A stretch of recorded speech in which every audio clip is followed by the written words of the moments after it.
From JBS Studios in Greater New York, this is the JBS News Update with Teisha Bader.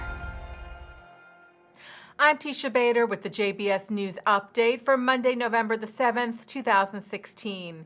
Israeli representatives met today in Jerusalem with French envoy Pierre Vimont, where they officially rejected France's invitation to take part in an international Middle East peace initiative. Vimont is France's special envoy for the Israeli-Palestinian peace process. He said at a conference in Tel Aviv yesterday that France was moving forward on the peace summit, likely to be held next month in Paris. Israel has consistently argued that only direct negotiations between Israel and the Palestinians can move the peace process forward. Israel's National Security Advisor Yaakov Nagel and attorney Isaac Malcho met with Vimont today. Israeli Prime Minister Benjamin Netanyahu's office released a statement saying that the two Israeli envoys told Vimont in an unambiguous and unequivocal fashion that real progress and a lasting peace agreement could only emerge through direct bilateral negotiations between Israel and the PA, saying that any other initiative, including this one referring to the Paris summit, will only distance peace from the region, and that Israel expected France not to promote a conference or a process that is contrary to our official position. The Prime Minister's office also added that the Paris summit allows PA President Mahmoud Abbas the platform to avoid returning to talks with Israel.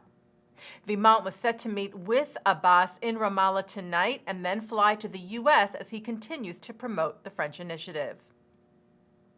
And on the eve of Election Day here in the U.S., Prime Minister Netanyahu expressed that regardless of who becomes the next U.S. president, the Israeli-American alliance will stand firm.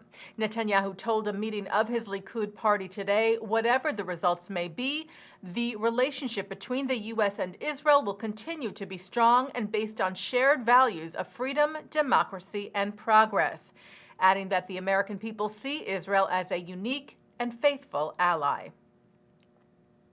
A Palestinian teenager will serve 12 years in prison for stabbing an Israeli teenager just under a year ago. If you recall, on December the 10th of 2015, in the Jerusalem neighborhood of Pisgat Ze'ev, Ahmad Manasra, who was then 13, together with his 15-year-old cousin Hassan Mahani, went to the neighborhood in Jerusalem to carry out a terror attack and become martyrs. They stabbed and critically wounded 13-year-old Naor Shalev Ben Ezra, who was riding his bike, and wounded 21-year-old Yosef Ben Shalom. Mahani was killed in the attack by Israeli security forces who arrived at the scene. The judge in the ruling today stated that the crime was so serious that the fact that Manasra and his cousin were minors did not grant them any immunity. The governor of Pennsylvania signed a bill into law on Friday preventing the state from contracting with businesses that participate in the Boycott, Divestment, and Sanctions, or BDS, campaign against Israel.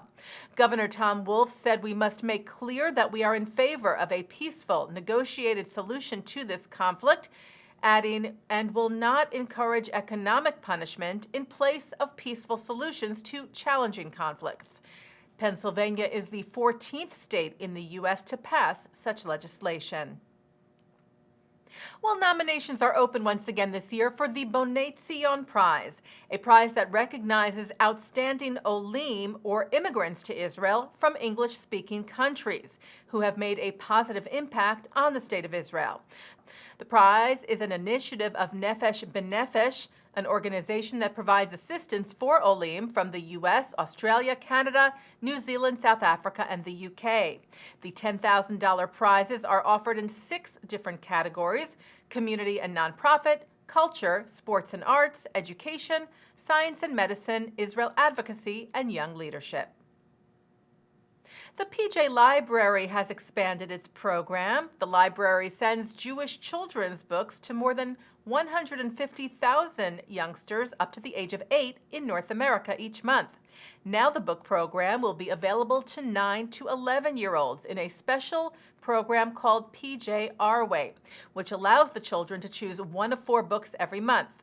PJ Library is run by the Massachusetts-based Harold Grinspoon Foundation, which operates book programs that reach over 500,000 children across the world in 5 languages, including in Hebrew, Spanish, and Russian.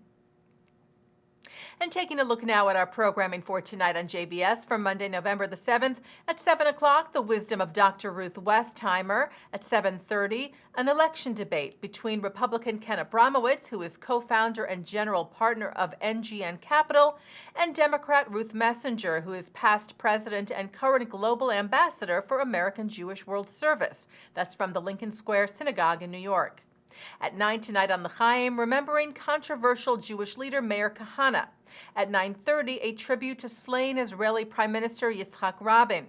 And at 10, a look at the U.S.-Israeli alliance and future with Dahlia Rabin and Aaron David Miller from the 92nd Street Y. And coming up right after this newscast tonight at 6:30, on In the News, Mark Golub speaks with Washington Bureau Chief of the Jewish Telegraphic Agency, Ron Campius, who weighs in on tomorrow's presidential elections. And that's the JBS News Update for Monday, November the 7th, 2016. I'm Teisha Bader.